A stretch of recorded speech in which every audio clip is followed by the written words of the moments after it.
हरे कृष्णा। ओम नमः शिवाय। प्रिय भक्तों, स्वागत है आपका मेरे YouTube चैनल पूजा पाठ में। प्रिय भक्तगणों, आज श्रावण माह के शुक्ल पक्ष की तृतीया तिथि है और आज हरियाली तीज का व्रत है। इसे श्रावणी तीज, छोटी तीज, मधुश्रवा तीज के नाम से भी जाना जाता है। आज ही के दिन माता पार्वती और शिवजी का प्रथम मिलन हुआ था और शिवजी ने उन्हें अपनी अर्धांगिनी बनाने का वचन दिया था। इस दिन महिलाएं निर्जल व्रत रखती हैं। शिव पुराण के अनुसार इस व्रत को करने से एवं व्रत कथा को सुनने से स्त्रियां अखंड सौभाग्यवती होती हैं। कुंवारी कन्याओं को योग्य वर प्राप्त होता है। सुहाग की विपत्तियों से रक्षा होती है। घर परिवार में माँ गौरी अन्नपूर्णा स्वरूपा की कृपा से सुख समृद्धि सदा खुशहाली बनी रहती है। कहा जाता है सबसे पहले हरियाली तीज का व्रत हिमालय पुत्री माता पार्वती ने किया था। इस व्रत के प्रभाव से ही भगवान शंकर उन्हें पति के रूप में प्राप्त हुए। तो आज मैं सुना रही हूँ हरियाली तीज की बड़ी ही दुर्लभ संपूर्ण व्रत कथा, जिसे आप सभी भक्तगण बड़ी श्रद्धा तथा प्रसन्न चित्त मन से पूरा अवश्य सुनिएगा। एक बात का विशेष ध्यान रखिएगा कि कथा को पूरा सुनने से ही पूर्ण फल की प्राप्ति होती है। कथा को आधा अधूरा सुनने से व्रत भंग होने का भय रहता है। माता पार्वती ने भगवान शिव को पति के रूप में प्राप्त करने के लिए 107 बार पृथ्वी पर जन्म लिया, पर एक बार भी वह भोलेनाथ को पति के रूप में प्राप्त नहीं कर सकी। 107 बार जन्म लेने के पश्चात जब माता पार्वती ने 108वीं बार पर्वतराज हिमालय के घर में जन्म लिया, तब उन्होंने भोलेनाथ को पति के रूप में प्राप्त करने के लिए बहुत कठिन तपस्या की।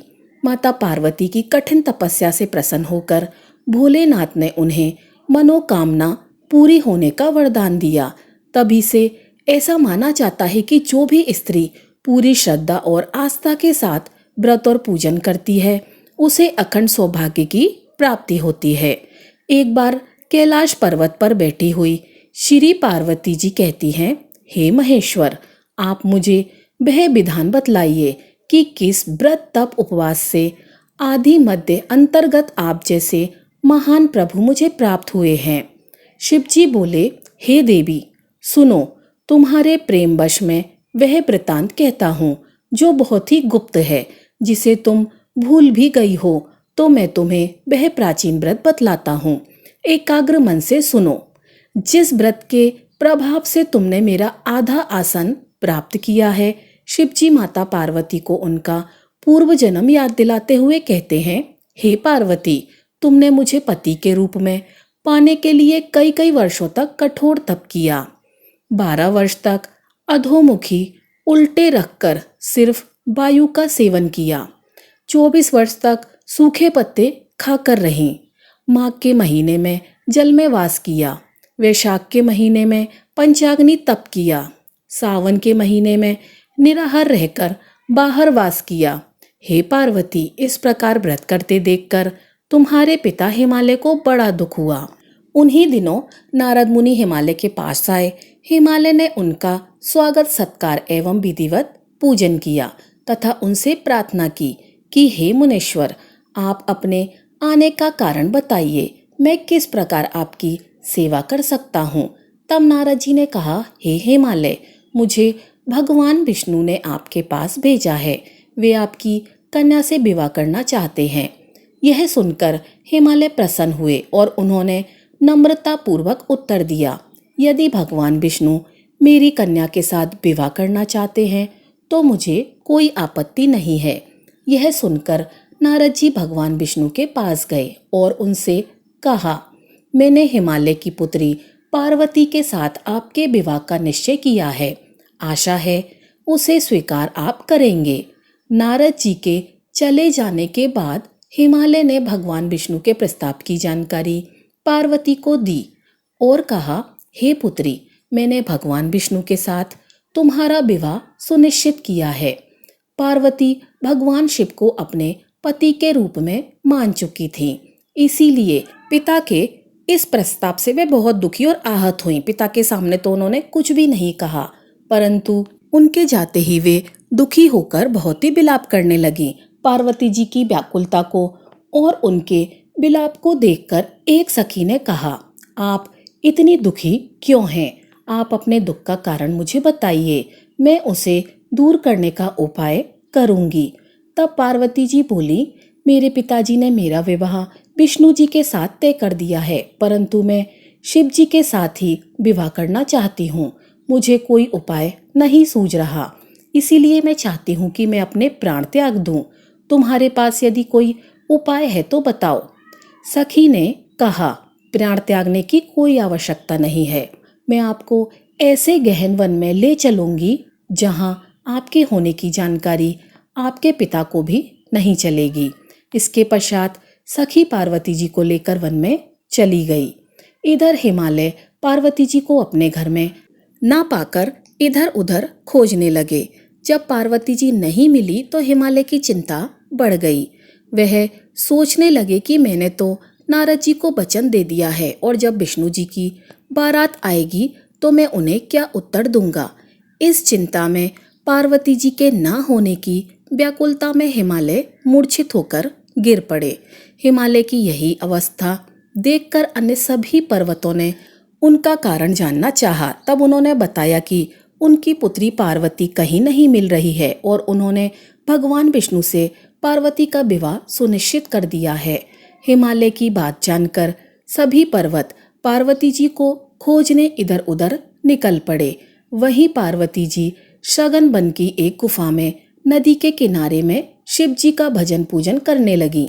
श्रावण मास के शुक्ल पक्ष की तृतीया अर्थात तीज को हस्ती नक्षत्र में पार्वती जी ने बालू रेत का शिवलिंग स्थापित करके निराहार व्रत करते हुए पूजन आरंभ किया और रात्रि जागरण किया। पार्वती जी द्वारा किए गए कठिन व्रत पूजन से शिव जी प्रसन्न हो गए।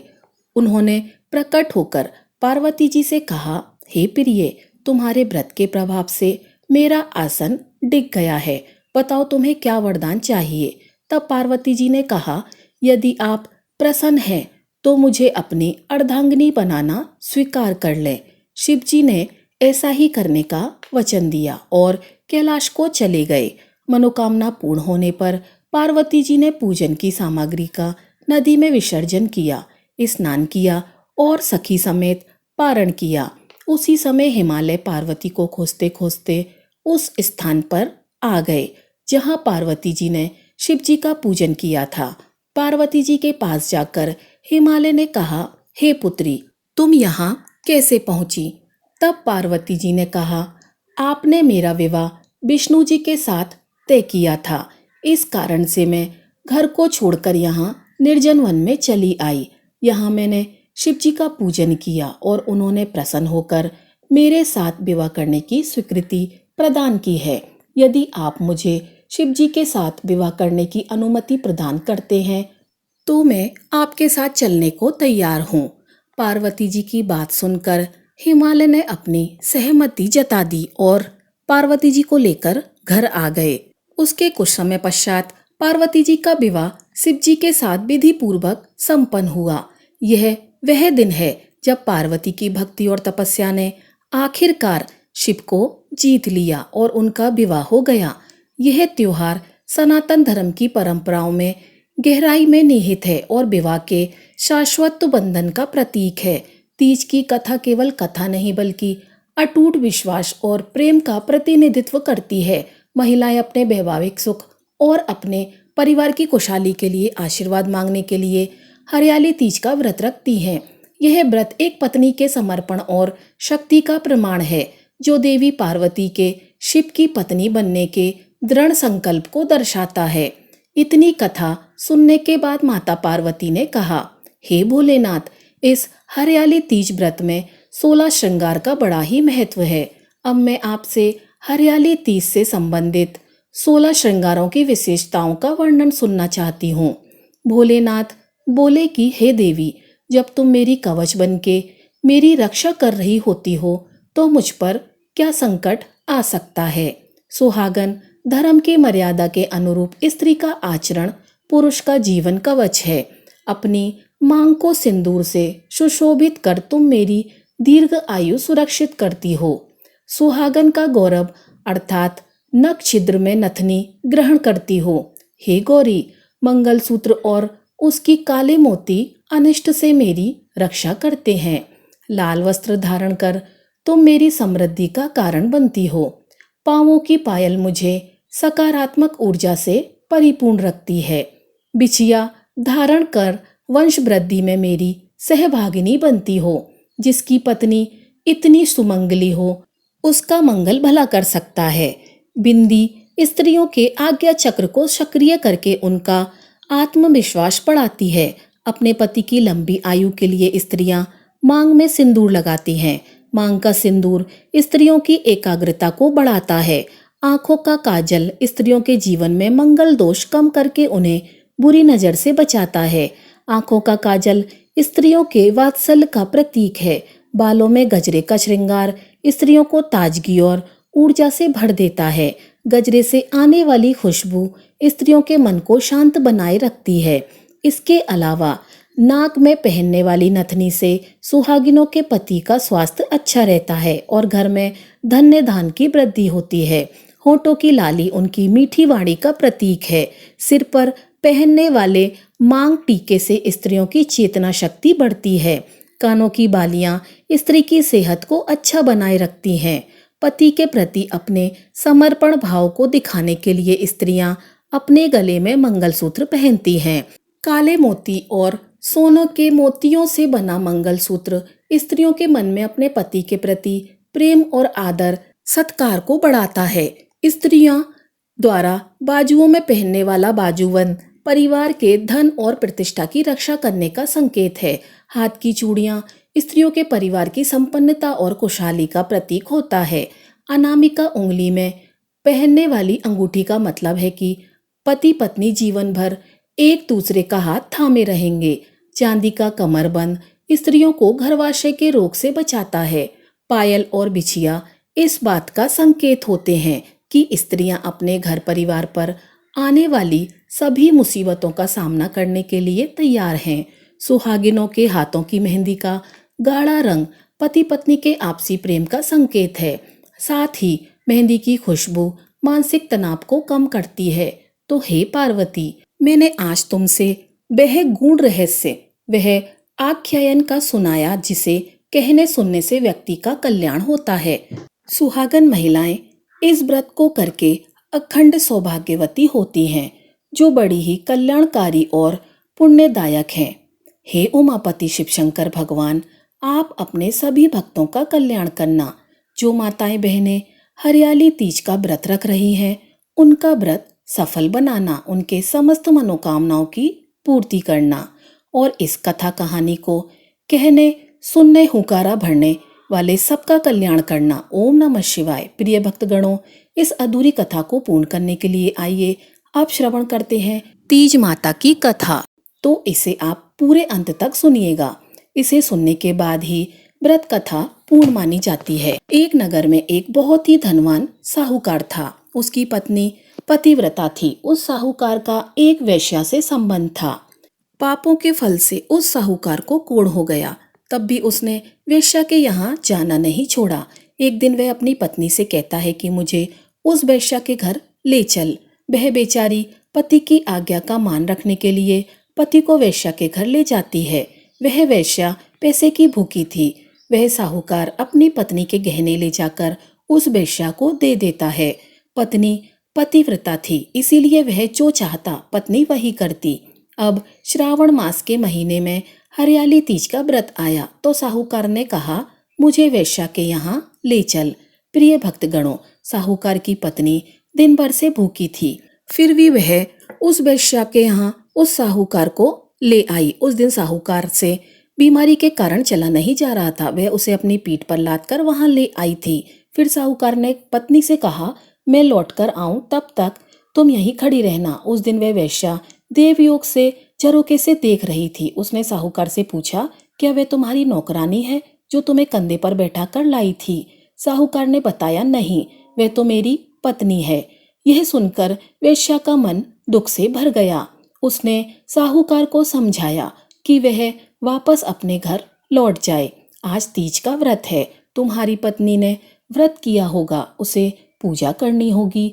अब प्रिय भक्तगणों, अब देखिए, तीज माता ने वेश्या का मन बदल दिया। उसने साहूकार को उसके गहने दे दिए और पत्नी के साथ लौट जाने को कहा और यह भी कहा कि वह यहाँ वापस कभी ना आए। उधर साहूकार की पत्नी नीचे खड़ी थी। तभी तेज बारिश होने लगी। वह बहुत दुखी हो रही थी क्योंकि उसे तीज माता की पूजा करनी थी। उसी समय पानी में बहती हुई पूजा की सामग्री और नीम की टहनियाँ वहाँ आ गईं। उसने आराम से पूजा कर ली। तभी चांद भी निकल आया। वह चांद को अर्घ देने लगी। उसी समय उसका पति भी वहां आ गया। अर्घ के जल के छींटे उस साहूकार पर गए तो उसका कोढ़ भी ठीक हो गया। साहूकार को अपने ऊपर बहुत ही ग्लानि हुई और उस दिन से वह अपनी पत्नी का मान सम्मान करने लगा। तीज का व्रत करने से साहूकारनी अखंड सौभाग्यवती हुई तथा उसका पति रोग मुक्त हो गया। हे तीज माता, जैसे उसके दुख मिटाए वैसे ही सबके दुख मिटाना। कहानी कहते सुनने हुकारा भरने, सभी के दुख को दूर करना। ओम नमः शिवाय। पार्वती पते हर हर महादेव। प्रिय भक्तगणों, कहा जाता है कि तीज का व्रत तभी पूर्ण होता है जब तक उसकी कथाओं में गणेश जी की कथा का श्रवण ना करें। तो आइए इस व्रत को पूर्ण करने के लिए और माता पार्वती का आशीर्वाद प्राप्त करने के लिए श्री गणेश भगवान की कथा का श्रवण करते हैं। एक बार एक नगर में एक मालिन रहती थी। उसके पति चल बसे थे। उसका एक 4 साल का पुत्र था। उसकी सास कठोर हृदय की स्त्री थी। वह बहू को बहुत ही तकलीफ देती थी। एक दिन सास ने बहू और पोते को घर से निकाल दिया क्योंकि वह समझती थी कि उसकी बहू के कारण ही उसके पुत्र की मृत्यु हुई है। वे दोनों रोते बिलखते चलते चलते एक घने जंगल में जा पहुंचे।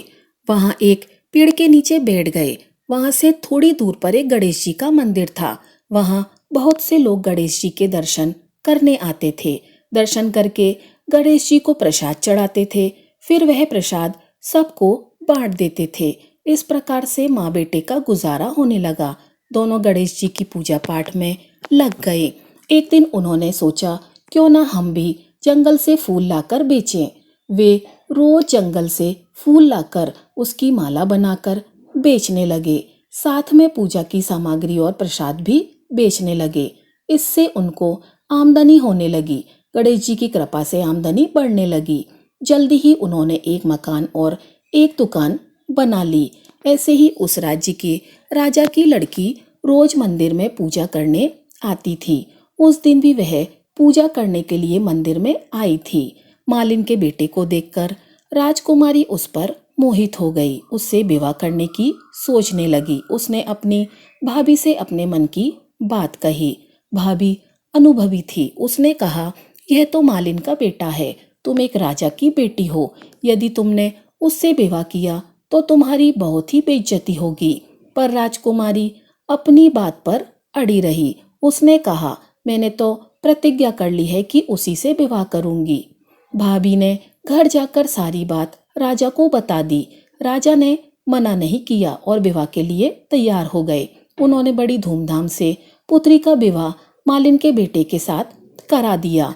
मालिन ने सबसे पहले बहू को और बेटे को गणेश जी के मंदिर में ले जाकर पूजा पाठ करवाया और गणेश जी का आशीर्वाद दिलवाया। इसके बाद पूरे नगर में यह बात फैल गई कि गणेश जी की पूजा करने से सब दुख दूर हो जाते हैं। यह बात सुनते ही नगर के सभी लोग मंदिर आने लगे। मालिन और उसके बेटे की बिक्री बढ़ गई। इधर उसकी सास के बुरे दिन आ गए। माता अन्नपूर्णा उससे रूठ गईं और वह सास भूखों मरने लगी। एक दिन वह रोती धोती उसी गणेश जी के मंदिर में आ पहुंची। वहां एक मालिन के बेटे से बोली, हे बेटा, मैं भूखी हूँ, मुझे रोटी कपड़ा देना, इसके बदले मैं तुम्हारा सारा काम कर दूंगी। लड़के को दया आ गई और उसे काम पर रख लिया। उसने अपनी दादी को नहीं पहचाना। जब मालिन दुकान पर आई तो उसने सास को पहचान लिया। वह सास से बोली, सासू जी आप यहाँ कैसे? सास ने पोते की तरफ इशारा करके कहा, मेरी इस सेठ जी के यहाँ नौकरी लग गई है। बहू बोली, यह आपका पोता है और यह घर भी आपका ही है, यह दुकान भी आपकी है।